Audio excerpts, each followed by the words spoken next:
Amigos, no bajemos la guardia. Aún cuando estamos en este proceso de vacunación, tenemos que seguir cuidándonos y, por supuesto, no tengamos miedo a la vacuna que nos toque. Siempre nos va a proteger en mayor o menor medida y es de la manera como vamos a poder ayudar a controlar esta pandemia. Y ahora sí, amigos, empezamos con nuestro tema central. Hoy vamos a hablar sobre el trastorno obsesivo compulsivo, un problema de salud mental que puede afectar a muchas personas en diferentes edades. Y para poder resolver todas sus inquietudes, hoy nos acompañan dos excelentes médicos. Se trata de la doctora Edith Figueroa, quien es médico psiquiatra del Instituto Nacional de Salud Mental, y también está con nosotros el doctor Edwin Apaza Aceituno, quien es médico psiquiatra, jefe del Departamento de Salud Mental del Adulto y geronte del Hospital Emilio Valdicián. Doctores, muy buenas tardes, gracias por acompañarnos el día de hoy. Antes de poder seguir con las consultas de nuestros televidentes, vamos a escuchar un informe muy interesante como todos los que prepara nuestra querida Aura. Empecemos con el informe.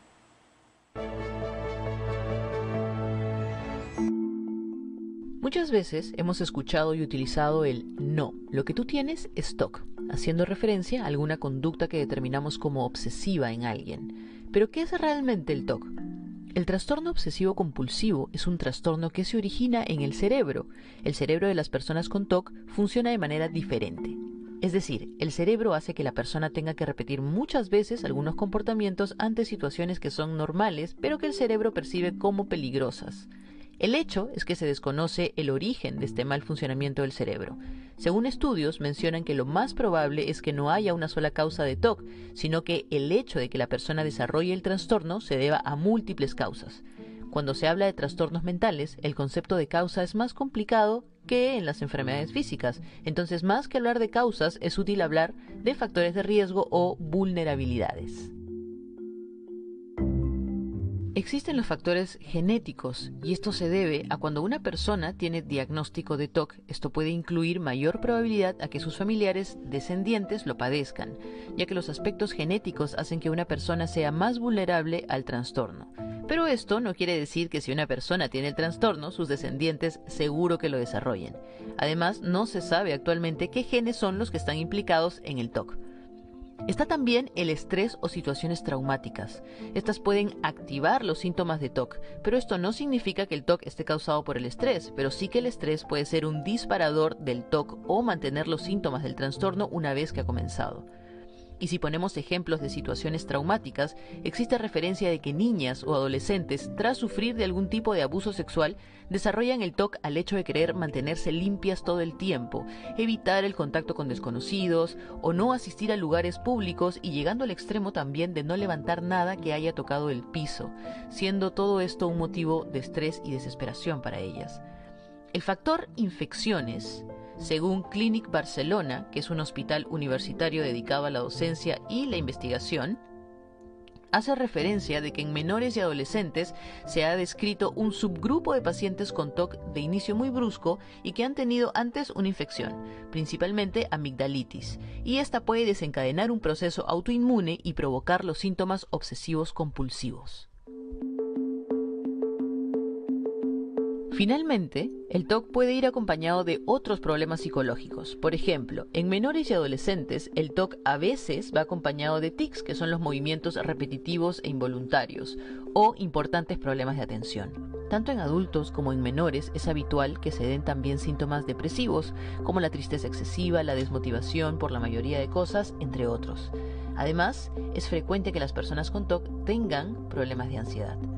Amigos de Cuerpo Médico, esperamos que esta información haya sido valiosa para ustedes y que esto incentive a estar muy atentos a los factores de riesgo que puedan estar desarrollando un trastorno obsesivo compulsivo. Recuerden y no olviden que la prevención siempre será sinónimo de salud.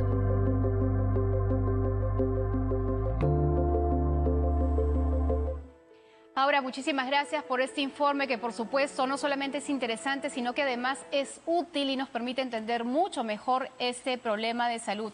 Como también van a tener la oportunidad todos nuestros televidentes al resolver las inquietudes, nuestros médicos ya están listos para poderlas resolver y listos nosotros también para poder atender sus llamadas. Esta vez nos vamos hasta Huánuco. Noyer está en la lista y vamos a pedirle a la doctora Edith Figueroa que responda a la consulta. ¿Cómo estás, Noyer? Te escuchamos. Sí, buenos días. Mi consulta era cómo podemos contactar a un especialista en esta pandemia. Noyer, ¿puedes repetir tu pregunta, por favor? Sí, mi consulta es cómo podemos conseguir ayuda a un especialista en esta pandemia. Bien. Noyer, ¿tú tienes el trastorno obsesivo compulsivo? Sí. Bien, te han hecho el diagnóstico ahí entonces. Muy bien, doctora, ¿qué le podemos decir a Noyer? Buenas tardes, Sara, y a todos los televidentes. Bueno, respecto a la pregunta de Roger, actualmente a raíz de la pandemia y que los servicios de salud están muy focalizados con el tema de coronavirus, tenemos atenciones en los centros de salud mental comunitario, por ejemplo, en cada provincia, en cada departamento. Acá en Lima hay distintos centros de salud comunitario. Entonces puede acudir al centro de salud comunitario más cercano a donde él vive, que es en Huánuco, para solicitar una atención si es que tuviera el diagnóstico. Pero si quisiera él una orientación, una ayuda psicológica, se ha habilitado la línea 113 con la opción 5, que es del MINSA para estos fines. Excelente y buen dato que nos comparte en esta oportunidad, doctora. Vamos a recibir la siguiente consulta. Tenemos varias llamadas. Magali desde Huacho. Magali, ¿cómo estás? Te escuchamos. Se nos ha ido la llamada de Magali, pero tenemos otra en espera. Rosa está en Surquillo. Te escuchamos, Rosa, bienvenida. Buenas tardes. Sí, Rosa, te escuchamos. Buenas tardes. En mi consulta tengo mi hija, tiene 15 años, le han diagnosticado TOC. Ella le han recetado sertralina pero lo que pasa que le sale leche. Entonces yo quería saber si eso le iba a perjudicar o tenía que suspender el medicamento. Nos dijiste que tu hija tiene 5 años o 15 años. 15 años. Ok. Bien, Rosita, gracias por tu pregunta. Doctora Pasa, ¿qué le podríamos decir? Le sale una secreción en la mama a raíz que está tomando sertralina. Algunos medicamentos producen efectos adversos, pero con sertralina y secreción de leche no se ha encontrado una relación tan directa, más bien con otro tipo de medicamentos. Mi pregunta sería si no está tomando, además de la sertralina, otro medicamento. Y no podemos dejar de lado siempre que no todo es por causa de las medicinas. Podría ella estar teniendo una comorbilidad o otra enfermedad que esté produciendo galactorrea, es el término médico de lo que ha descrito. En todo caso, familia del paciente. En todo caso, doctor, ella tendría que acudir nuevamente al médico que le dio la sertralina o qué debería hacer. Siempre que sucede este tipo de cosas durante un tratamiento, el médico que le ha indicado debería recibir la información, pedir una nueva cita y indicarle lo que está pasando y el médico va a tomar la mejor decisión, que sería derivar o pedir la opinión de otro especialista si es que no encuentra una relación causal, sertralina y galactorrea. Bien, ya lo escuchaste, Rosita. Ahora sí nos vamos hasta Huacho. Hemos retomado la comunicación con Magali. Te escuchamos, Magali. Bienvenida. Buenas tardes, señorita. Buenas tardes, doctores. Gracias por la respuesta. Doctor, yo tengo el TOC. A mí me dio a los 17 años, me detectaron que tengo el TOC. Pero yo más antes tenía obstrucciones así como partí los 11 años, estaba en la primaria, así como la hermana, obsesionarme con mujeres que como hermana que siempre quise tener una cerca de mi edad, algo así, que estima mucho, que tenga mucha comunicación conmigo, y yo partí ahí, tengo el TOC también. Y quiero saber si hay un límite de edad, un límite de, ¿cómo se llama?, de vida de esa enfermedad. Bien, gracias. Y muchas imaginaciones tengo. Bien, Magali, vamos a trasladarle la consulta a la doctora Figueroa para que te dé una orientación. Doctora Figueroa, ¿qué le podemos decir? ¿Cuánto tiempo dura esta enfermedad? Ella nos habla también de esta parte emocional con su hermana y que tal vez desde ahí se presentó el problema.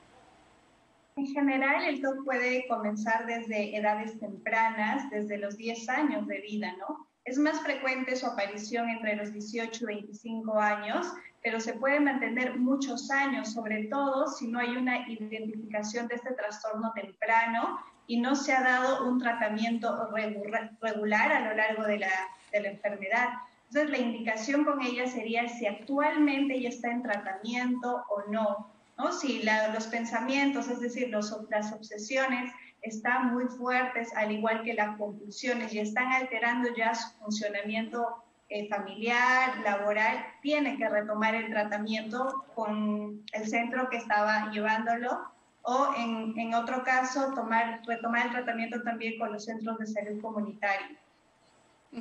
Bien, muchísimas gracias, doctora, por esta orientación. Es momento de hacer... Amigos, ya estamos de regreso en Cuerpo Médico. Les saluda Sara Abusaba y el día de hoy estamos hablando sobre el trastorno obsesivo compulsivo, un tema que sabemos que puede afectar a niños, a adultos y que por supuesto tiene mucho que ver con el dejar de hacer que la persona pueda funcionar normalmente en sus actividades diarias. Hoy está con nosotros dos médicos que nos están ayudando a resolver las consultas, la doctora Edith Figueroa, quien es médico psiquiatra del Instituto Nacional de Salud Mental, y el doctor Edwin Apaza Aceituno, quien es médico psiquiatra jefe del Departamento de Salud Mental del Adulto y geronte del Hospital Emilio Valdizani. Para usted justamente, doctora Apaza, le voy a transferir la consulta que nos hace Martín desde Surco. Martín, ¿cómo estás? Te escuchamos. Bien, gracias, buenas tardes. Bienvenido. Gracias, soy paciente TOC, trastorno obsesivo compulsivo desde los 17 años. Y justamente ayer tuve consulta con un psiquiatra que me he cambiado y me ha recetado dos quetiapina en la noche para dormir, una levopremacina y media para dormir en la noche también, con un clonazepam de 2 miligramos. Pero el doctor anterior me había recetado estas pastillas, pero en menos dosis, más una quetiapina, pero la mitad. Quería saber si es que tengo que tomar la quetiapina, la nitrazepina, o lo dejo de tomar. Sí. Mira, Martín, qué importante que nos estás haciendo esa pregunta, pero yo voy a aprovechar para decirte algo. Recuerda que el médico que te está mirando, tratando directamente, es quien tiene la información completa y va a poder saber precisamente qué es lo que necesitas. Hay que confiar en los médicos, pero de todas maneras, por supuesto, el doctor Apaza te va a dar una orientación. Doctor, ¿qué le podemos decir a Martín? Bueno, a Martín, aparte de lo que usted ha dicho, que es importante, el médico tratante es el que conoce la historia de cada paciente, su historia de su enfermedad. Yo lo que veo es que tienes un problema muy serio para dormir, ¿ya? Está muy ligado a lo que son trastornos en salud mental con sintomatología tan grave como es la falta de sueño, ¿ya? Cambios de medicación, que pidas una segunda opinión, no te recomiendo, por favor. Siempre hazlo dentro de una consulta. No, los médicos atendemos pacientes en lo que es una consulta médica que tiene varias partes y es muy importante, y donde tenemos de que dar lo mejor para ellos. Y así, si tienes una duda más, o sea, yo te recomiendo tenga un médico, con ese médico continúa. Si es que no rinden tus expectativas o no sientes que avanzan después de unas sesiones, entonces busca otro médico, pero no lleves dos consultas simultáneamente porque te vas a marear, a confundir y te vas tú a perjudicar. Gracias. Doctor, ¿después de cuánto tiempo uno se da cuenta que el tratamiento le está haciendo bueno o no le está dando resultado? ¿Cuánto tiempo él tendría que esperar? Depende de cada patología y la gravedad de la sintomatología del trastorno. Es muy difícil decirle algo exacto. Tan solo para decirle que hay personas que a las 2 semanas hay una respuesta y otros a los 4, 8 o 12 semanas de tratamiento. Entiendo. El TOC es una enfermedad sumamente compleja, grave, incapacitante. Yo les digo a mis pacientes, paciencia, por favor, mucha paciencia. Yo estoy acá para ayudarlos y vamos a seguir juntos este camino. es largo, va a ser molestoso en algún momento, pero tenemos que seguir adelante. Claro Gracias. que sí, palabras alentadoras y que por supuesto le agradezco que se lo recuerde a tantas personas que hoy a veces están un poco angustiados porque quisieran ya mismo resolver su problema, pero a veces tenemos que darle tiempo al tiempo. Nos vamos hasta el sur, ahí está Elena que nos llama desde Tacna, la doctora Figueroa te va a responder. ¿Cómo estás, Elena? Bienvenida. Buenas tardes. Sí, mi consulta era sobre la alimentación. ¿Cuál sería la alimentación a los pacientes con este trastorno? Por ejemplo, ellos tendrían que evitar algún alimento en especial. ¿Y qué alimentos deberían consumir que les pueda ayudar? Qué bien, Elena, tu pregunta nos ha quedado clarísima. ¿Tienes alguna otra inquietud respecto del problema de fondo del trastorno obsesivo-compulsivo en sí mismo, además de la dieta? La otra parte sería con qué terapia podríamos ayudarle en familia a esa persona. Bien, muchísimas gracias, Elena. Doctora Figueroa, es interesante la pregunta que nos hace Elena y le voy a dar pase primero a usted para que nos cuente si hay alguna relación en la conducta alimentaria cuando uno tiene trastorno obsesivo-compulsivo.